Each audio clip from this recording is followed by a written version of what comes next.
نبی کریم علیہ السلام نماز پڑھا رہے تھے، ظہر کی نماز تھی، عصر کی نماز تھی، صحیح مسلم میں موجود ہے۔ حضرت ابو ہریرہ فرماتے ہیں نماز پڑھاتے پڑھاتے نبی پاک نے قدم آگے کیا، نماز پڑھاتے پڑھاتے قدم آگے کیا اور یوں ہاتھ اٹھایا پھر واپس کر لیا۔ اب نماز پڑھ کے نا تو سلام پھیرا تو صحابہ عرض کرنے لگے یا رسول اللہ صلی اللہ علیہ وسلم، وہ نماز میں پیر بھی آگے کیا تو ہاتھ بھی اٹھایا، تو وجہ کیا تھی؟ پہلا سوال تو یہ ہے کہ آپ لوگ نماز پڑھ رہے تھے یا حضور کو دیکھ رہے تھے؟ تو صحابہ تو پہلے ہی بتاتے ہیں کہ بھئی ہم تو پہلی صف میں نماز اس لیے پڑھتے تھے کہ نماز بھی ہوتی رہتی تھی اور چپ کے محبوب کی دید بھی ہوتی رہتی تھی۔ حضور سے پوچھا یا رسول اللہ، وہ نماز پڑھتے پڑھتے قدم آگے بڑھایا آپ نے تو پھر پیچھے کر لیا، کیا تھا؟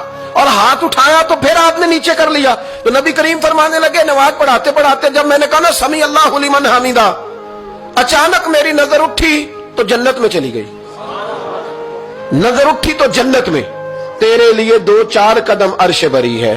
تو محبوب فرماتے ہیں جب میری اوپر نظر گئی نا تو میں نے دیکھا کہ انگوروں کا ایک خوشہ لٹک رہا ہے جنت میں، تو میں نے ہاتھ بڑھایا کہ توڑ لوں۔ حضور کھڑے ہیں مسجد نبوی میں اور فرماتے ہیں کہ میں یہاں کھڑے ہو کے ہاتھ اونچا کروں تو میرا جنت تک پہنچ جاتا ہے۔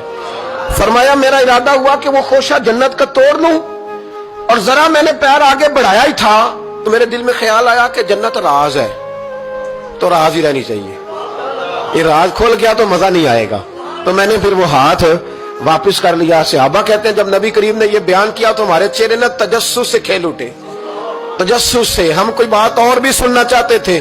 تو محبوب فرمانے لگے اگر میں وہ خوشہ توڑ کے لے آتا اور تمہیں دے دیتا تم قیامت تک بھی کھاتے رہتے تو تم سے ختم نہیں ہونا تھا۔ یہ صحیح مسلم کی حدیث ہے۔ او بھائی میرے رسول کریم کے واقعہ معراج پہ شکوہ کرنا، کہنا سمجھ میں نہیں آتی کیسے گئے تھے، تو جو چاہے تو ہر شب ہو مثال شب اسرا، اس لیے کہ تیرے لیے 2-4 قدم